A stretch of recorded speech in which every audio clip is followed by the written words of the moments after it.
With great honor, I invite Honorable Justice Dr. D.Y. Chandrachud, Chief Justice of India, to deliver the 8th Dr. L.M. Singhvi Memorial Lecture on the theme Universal Adult Franchise, Translating India's Political Transformation into a Social Transformation.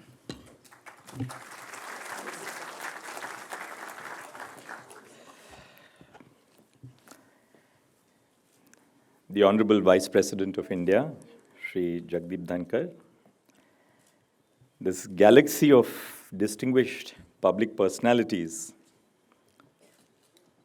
not just within the judiciary, former Chief Justices, judges, but sitting judges and beyond.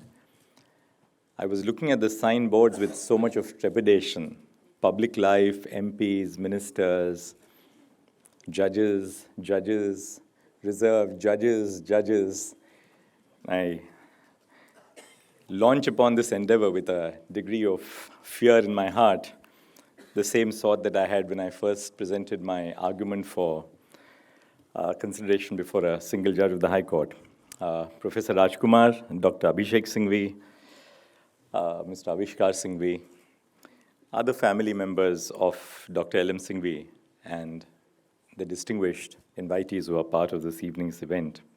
Good evening. I'm happy to have this opportunity to honor the memory of one of the tallest doyens of the Indian Bar, Dr. L.M. Singhvi. I have many fond memories of my childhood in the home of Dr. Singhvi and his very gracious spouse, and I have looked up to him as I began my career in the law. One of my early cases as a lawyer was when we were briefed to appear on behalf of Renu Sagar in an arbitration matter which came up before Chief Justice Chittadosh Mukherjee and Justice Sujata Manohar in the Bombay High Court. We had a difficult case, almost a bad one, but Dr. Singhvi really, with his profound learning and wisdom, embellished it, not just with the law, but with literature and with life, and brought us, at least in our own view, on the threshold of victory which was eventually denied to us. An astute jurist, a fierce parliamentarian, and a prolific writer, Dr. L.M. Singhvi was an encyclopedia of knowledge on Indian history and culture. Dr. L.M. Singhvi played an important role in shaping Indian public life through his career as a lawyer, as well as a distinguished parliamentarian. One of the most significant causes that Dr. L.M. Singhvi championed was the Panchayati Raj institution, with a focus on the importance of self-government. To honor Dr. L.M. Singhvi's commitment to the role played by citizens and their engagement with electoral democracy, I am speaking today on the topic Universal Adult Franchise, Translating India's Political Transformation into a Social Transformation. First, I will talk about the historical context in which we must reflect on the idea of universal adult franchise. Second, I will discuss how this idea was deliberated and included in the constitutional discourse leading to the drafting of India's constitution. Third, I will reflect on the impact of universal adult franchise post-independence and how it has created social transformation. Fourth, I shall be talking about how the idea of Panchayati Raj, along with universal adult franchise, led to the deepening of India's democracy.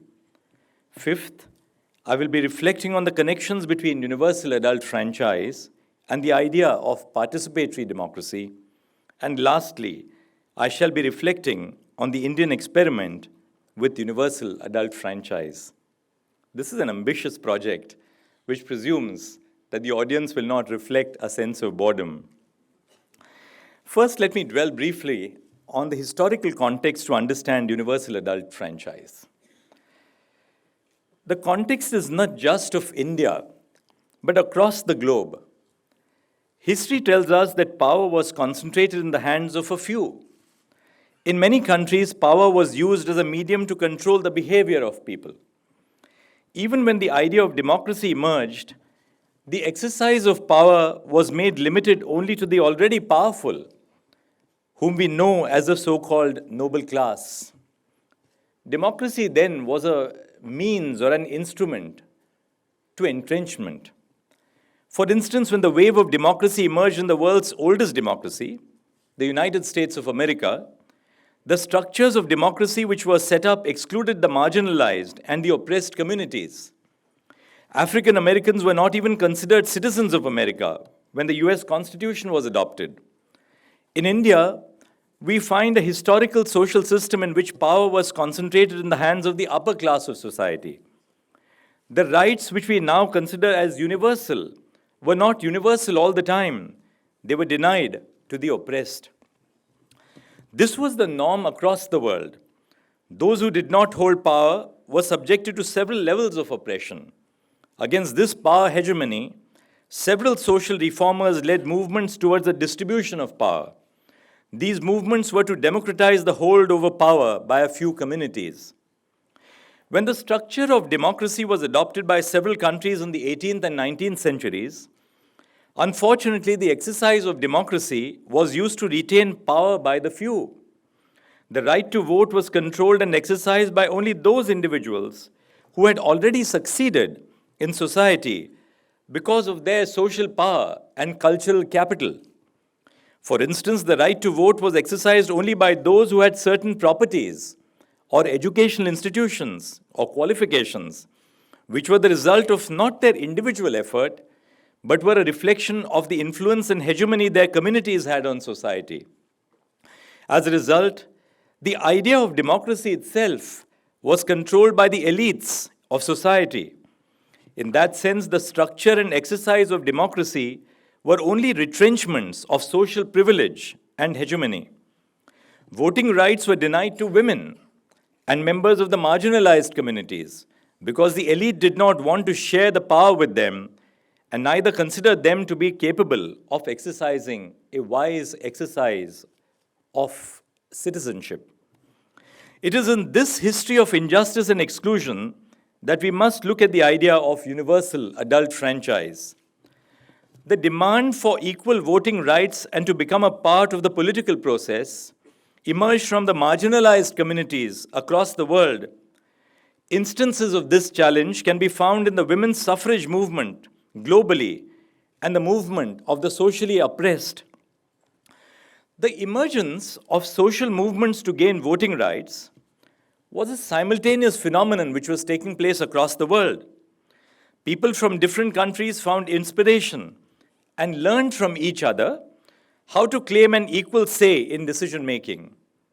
If we take the example of the United States, we see that the black community led the struggle to claim their humanity by asking for basic rights such as the right to vote.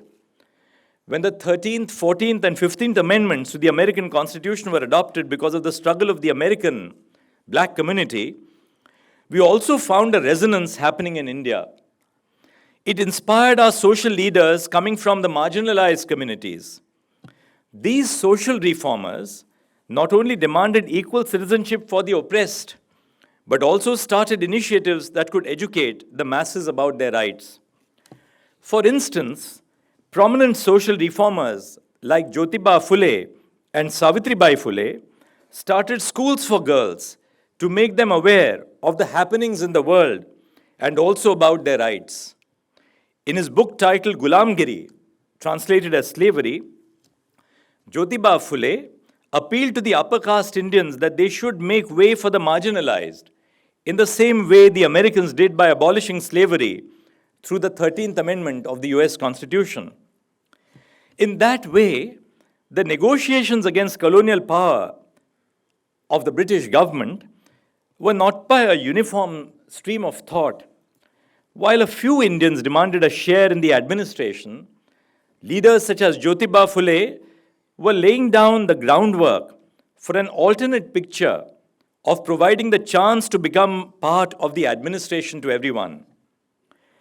When the negotiations to give rights to Indians and to draft their constitution were happening in the 20th century, our leaders such as Dr. Babasaheb Ambedkar led a strong demand that the conception of a free India cannot happen without giving universal adult franchise. According to Dr. Ambedkar, the idea of universal adult franchise was non-negotiable. In his submissions before the Southborough Committee, the Committee of 1919, which was constituted the draft, the Government of India Act 1919, Dr. Ambedkar categorically asserted that the right to become a part of the political system was interlinked with the idea of citizenship itself. It was his belief that without exercising the right to vote, no one could claim to be a citizen. Babasaheb Ambedkar believed that adult suffrage would create political conscience among the oppressed castes. Therefore, in that sense, the struggle for social change, which happened for several years from the 1920s till independence, aimed at the distribution of power by claiming equal voting rights. The marginalized communities had to struggle every inch to claim equal rights. Therefore, the idea of universal adult franchise is not just a political idea. The idea of universality in adult franchise is a social idea and vision at its core. Our history tells us that society was regulated by denying power to certain communities, and therefore, the emergence of universal adult franchise as a demand aimed at undoing centuries of oppression. Furthermore, the idea of a universal adult franchise was also reflected in the political demand for freedom through documents such as the Nehru Committee Report of 1928, the Karachi Resolution of 1931, only to name a few. This evolution was also seen in the debates and discussions of the Constituent Assembly, which is the next segment. Under colonial rule, Indians were still confronted with a limited franchise and limited participation in government. The Government of India Act of 1919 and the Government of India Act of 1935 reflected limited franchise qualified by property, income, and education. Under the 1919 Act, women were categorically disqualified from voting. The 1935 Act, despite providing a broader franchise, could cover only 1/5 of the total population. So when Dr. Ambedkar introduced the principle of universal adult suffrage in the Constituent Assembly on 16 June 1949, there were certainly apprehensions among the members of the Assembly. Certain members opposed it on the ground that adult suffrage presupposes that the electorate is enlightened and believed that in a country with high levels of illiteracy and in a largely poverty-stricken republic, the experiment of universal adult suffrage would not be successful. Some even called it the greatest risk which the Constituent Assembly has taken. At the same time, there were members who considered adult suffrage to be a natural choice to India's freedom movement. After detailed deliberation, the Constituent Assembly decided to adopt adult franchise universally and affirm political equality, marking the transformative character of our Constitution.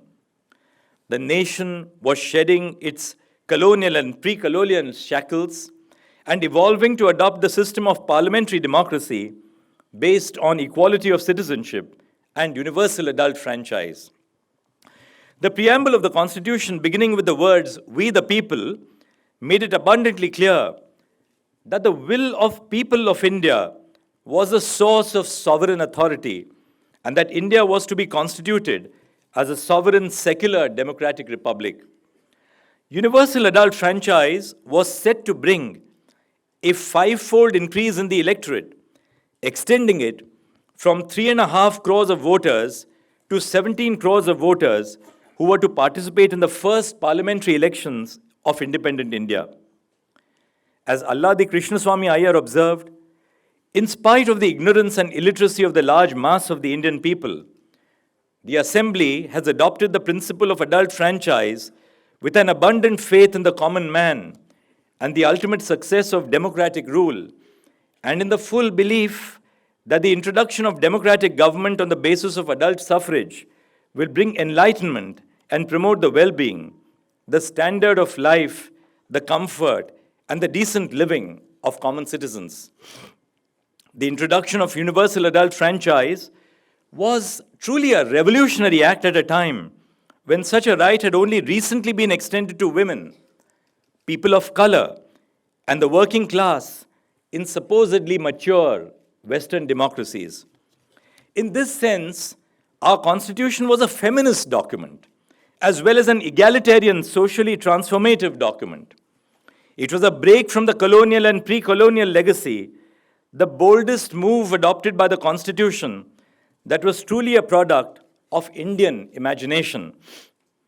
The drafters of our Constitution were cognizant that political equality will not suffice to weed out the inequality that existed in the social and economic spheres of Indian society. Even before the Constitution came into force, Dr. Ambedkar remarked about the contrasting realities which gripped the country at the time of its inception, where people, as he said, would enter a life of contradictions, having equality in political life, but inequality in socio-economic life. He said, and I quote him, "On the 26th of January 1950, we are going to enter into a life of contradictions. In politics, we will have equality, and in social and economic life, we will have inequality. In politics, we will be recognizing the principle of one man, one vote, one value. In our social and economic life, we shall, by reason of our social and economic structure, continue to deny the principle of one man, one value."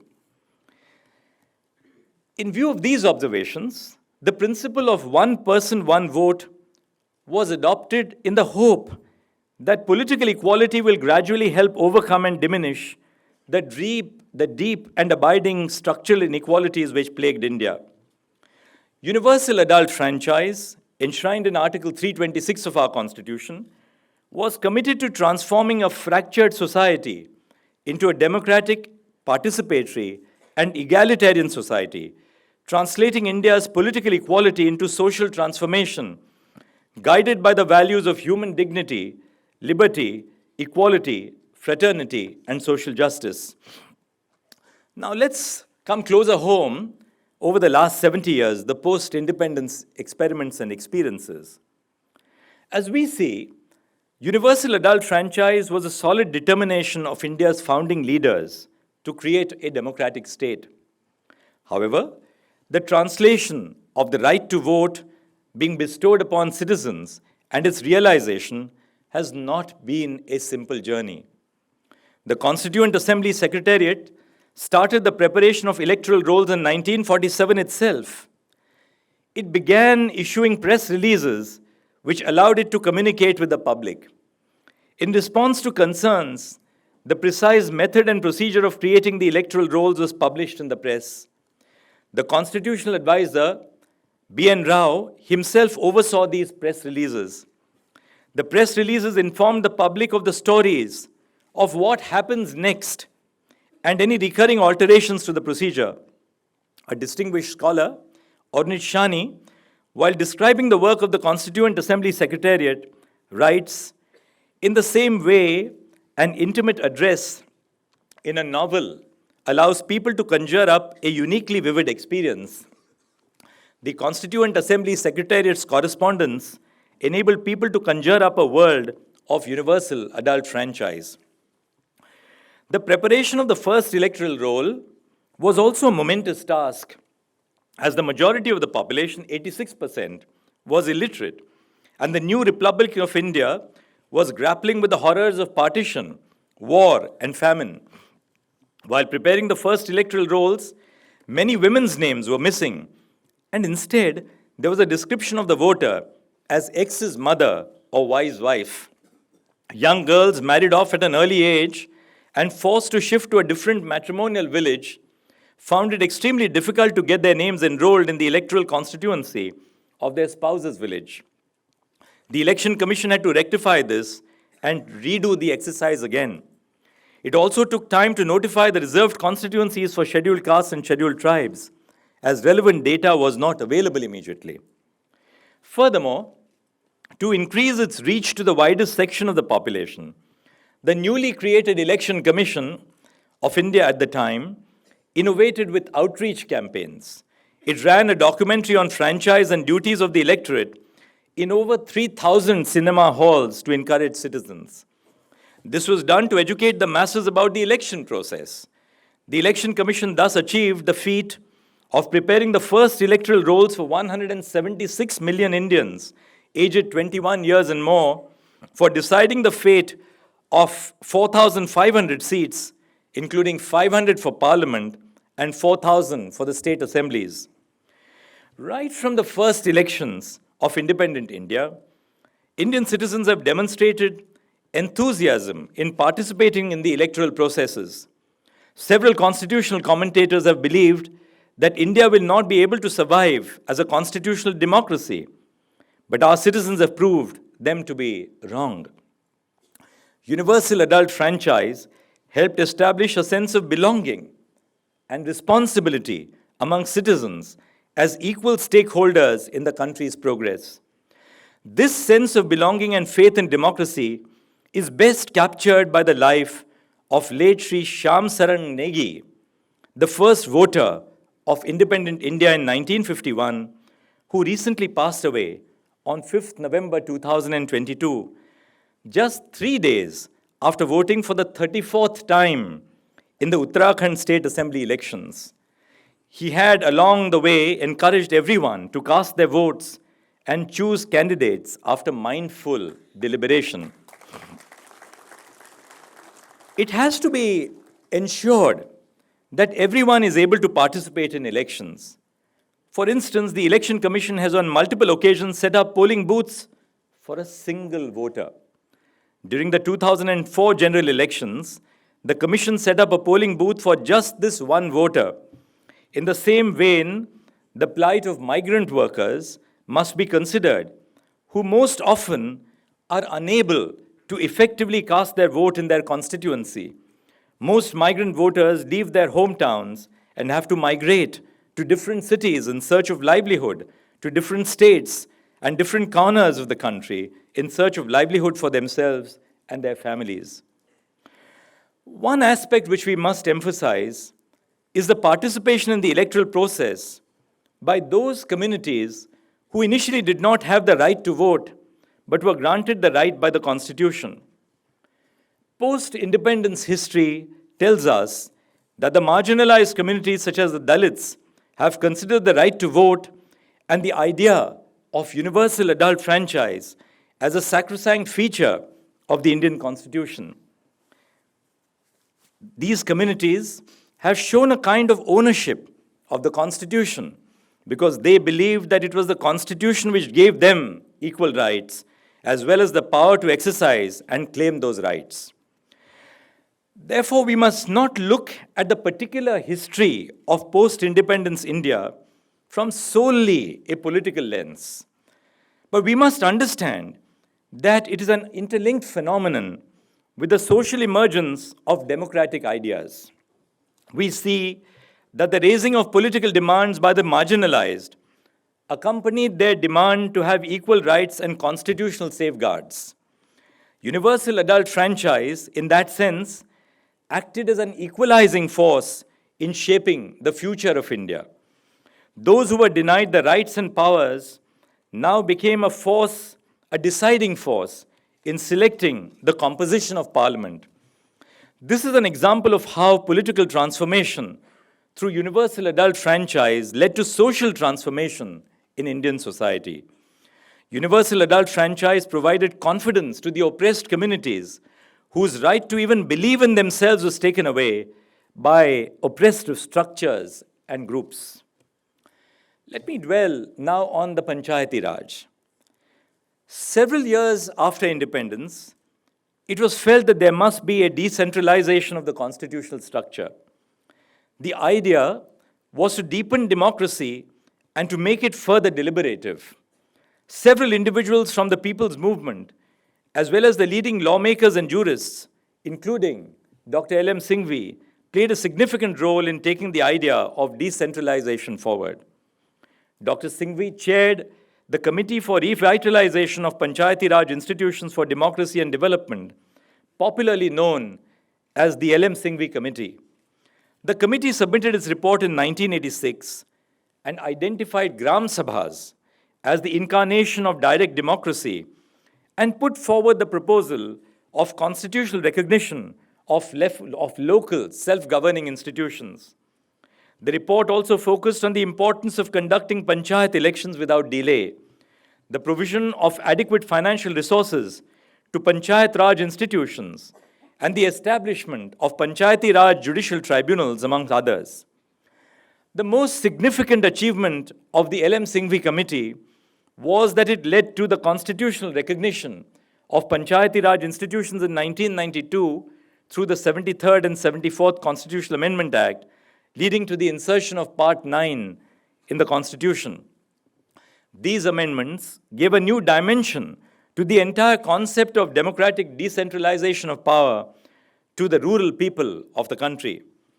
These amendments had an effect on the conception of democracy itself, which is a basic feature of the Indian Constitution. The Supreme Court has held that the 73rd and 74th constitutional amendments enhanced the basic feature of the Constitution in the case which is reported as the NCT of Delhi versus the Union of India in July 2018. Our court has held that the structures of governance created through these amendments have constitutionally entrenched participatory and representative democracy. Furthermore, the existence of panchayats to tribal areas, the extension of panchayats to tribal areas through the Panchayat Extension to Scheduled Areas Act of 1996 is a constitutional recognition of the legacy and culture of self-governance that the indigenous communities have. It also tells us that the practice of democracy through universal adult franchise is not just limited to Delhi, but is happening in the remotest parts of India. How do we view universal adult franchise and participatory democracy? Universal adult franchise is not limited to exercising the right to vote once every 5 years. Rather, citizens engage with political processes all the time and reflect their choice through their votes later. Thus, the concept of universal adult franchise is linked with the idea of participatory democracy. Our 9-judge bench decision of the Supreme Court in case Puttaswamy of 2017 has held, and I quote, "It must be realized that it is the right to question, the right to scrutinize, and the right to dissent which enables an informed citizenry to scrutinize the actions of government. Those who are governed are entitled to question those who govern about the discharge of their constitutional duties, including in the provision of socio-economic welfare benefits. The power to scrutinize and to reason enables the citizens of a democratic polity to make informed decisions on basic issues which govern their rights. The exercise of the right to vote by citizens is an informed choice made by them. The actual realization of one's vote is to continuously participate in democracy in everyday life, to ask questions from the elected representatives, and to keep the state accountable. Consultation, dialogue, debate, and negotiation occur among diverse social groups, with participation not confined to elections, but extend to the larger political and public spheres to facilitate social transformations.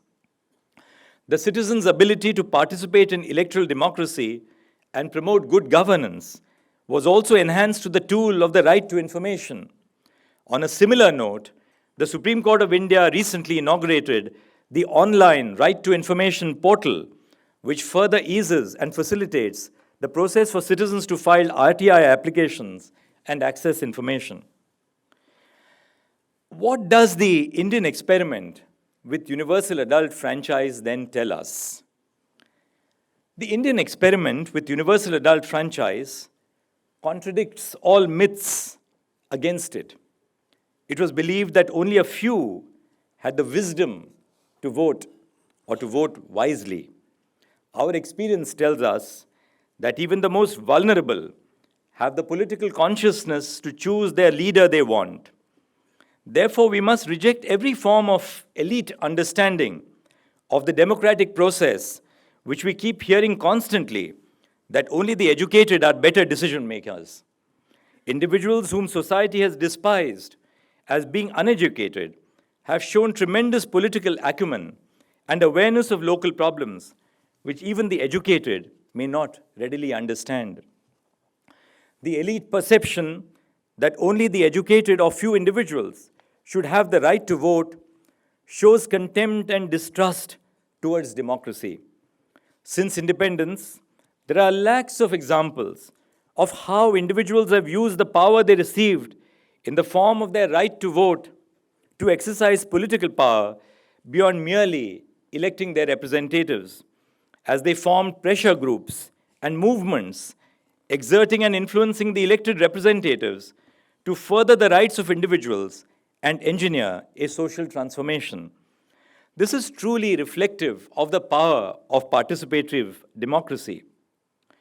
Electoral democracy has been an agent of pervasive change at the village and municipal levels.